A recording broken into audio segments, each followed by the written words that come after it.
working in this area can improve things for the students, which of course is all of our priority.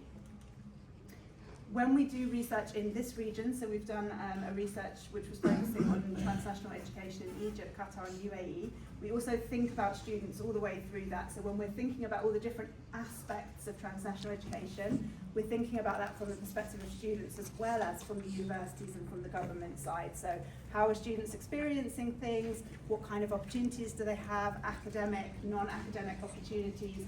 How is their voice heard in the governance of the institutions and the programs? And of course, how are they experiencing the communication with the university? Is it clear? How is the course marketed? And these are just some tasters, but these are not the important insights. The important insights are on your tables with the students.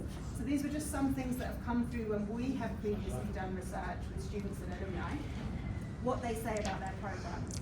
So things you would expect them to focus on, how the learning style promotes independence, how the program gives them a competitive advantage in the job market, they have experience working with industry, they are developing skills that are useful to them for their future, and they can study while still staying with family, staying within their home city potentially. Of course, not all of it is always positive, so these are some of the things that students have told us that may be limitations of their courses or things that their universities can improve. So it could be things about cost, it could be things about how easy is it to have an experience with an employer. Could be around how transferable are the skills, how much support do you have with careers services, how much connection, really importantly, do you have with the UK universities, so in this case with Coventry, for example, how connected do you feel? And I am going to skip the rest. So we do have some more research, but I'm going to send this slide, so I think the most important thing is to hear from the students that we have in the room. So what we're going to do, we're going to give you 20 minutes to talk to the student on your table, or students on your table.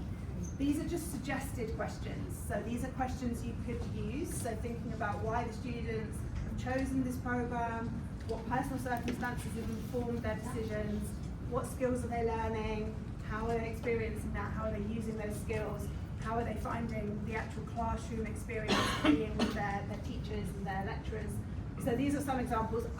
In 10 minutes, I'll switch the slide. There's some more around the future. How do they, how is it for employment? How do you feel connected to the university and so on? You don't have to use these questions. They're there to guide you. But basically, for the next 20 minutes, you have golden opportunity to speak to the students on your table and ask them about their experience of studying here. Okay. Yalla bina.